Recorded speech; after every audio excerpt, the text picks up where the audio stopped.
கர்மாவை கரைக்கும் கணக்கு. உங்களது கர்மாக்கள் கழிக்க பண்டைய கால சித்தர் நூல்களில் சொல்லப்பட்ட அபூர்வ வழிகள். உங்களது கர்மாக்களை சதவீதமாக கணக்கில் வையுங்கள். 100% என எடுத்துக்கொள்ளும். அதை 0விற்கு எப்படி குறைக்கலாம் என்று பார்ப்போம். இதை செய்யுங்கள்.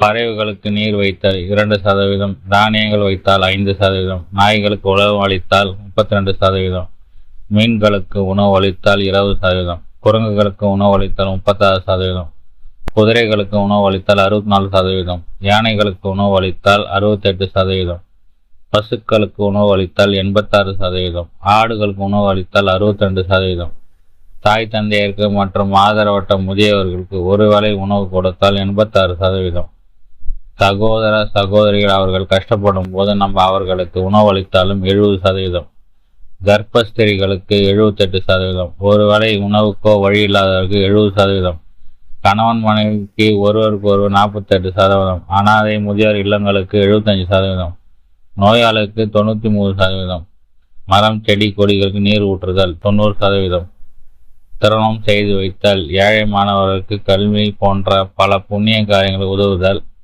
இவைகள் துன்பம் விளைவித்தால் அப்படியே 3 மடங்கு கர்மா அதிகரிக்கும்.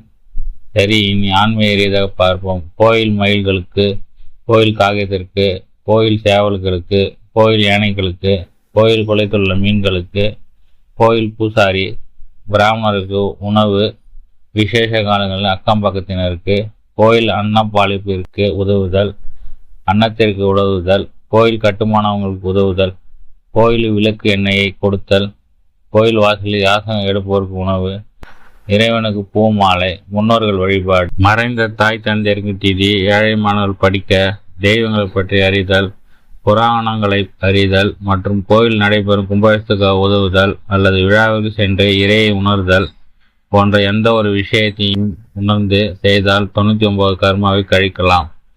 இறை சக்தி இயங்கும் நம் மூளையை போத வஸ்துக்களாலும் அதிக கோபப்படுத்தினாலும், துரோகம், கொலை, கொள்ளை, அநீதி, ஏமாற்றுதல், ஏழைப்பழனி சொத்தை தாமாக்குதல், பழிக்கு பழி, பிறர் மனைவியை தவறாக நினைத்தாலோ, பெண் குழந்தைகளுக்கு துன்பம் விளைத்தாலோ, கர்ப்பஸ்திரிகளுக்கு துன்பம் விளைவித்தாலோ, இறைச்சி போன்ற தவண உணவு பழக்க வழக்கங்களோ நமது மனம் என்னும் மூளை அதிக துன்பம் விளைவித்தல். அது 6 மடங்கு கர்மாக்களை அனுபவித்து தீர வேண்டும். இதற்கு கர்மா கழித்தல் இல்லை. மேலும் குறிப்பிட்ட அனைத்தும் நீங்கள் முன் ஜென்மத்தில் செய்த கர்மாவே கழிக்கவே. கழி உலகத்தில் எந்த துன்பம் செய்தாலும் அது பல மடங்கு நீங்களே வயோகத்திலோ அல்லது நடுத்தர வயதிலோ அனுபவித்தால் தான் தண்டனை. அனுதினமும் இறைவனை நினைத்து தர்ம காரியங்களில் அவ்வப்போது செய்து கிடைத்தாலே நேரத்தில் இறைவன் நாமங்கள் நினைத்து நமது முன்னோர்கள் சொன்ன வழியை பின்பற்றினால் உலகமே ஆனந்தமாக எந்த சண்டை சச்சரவும் இல்லாமல் வாழ்வங்கு வாழ்தலே மேன்மை. இந்த பதிவு அகத்தியர் கர்ம கண்ட நூலில் உள்ளது.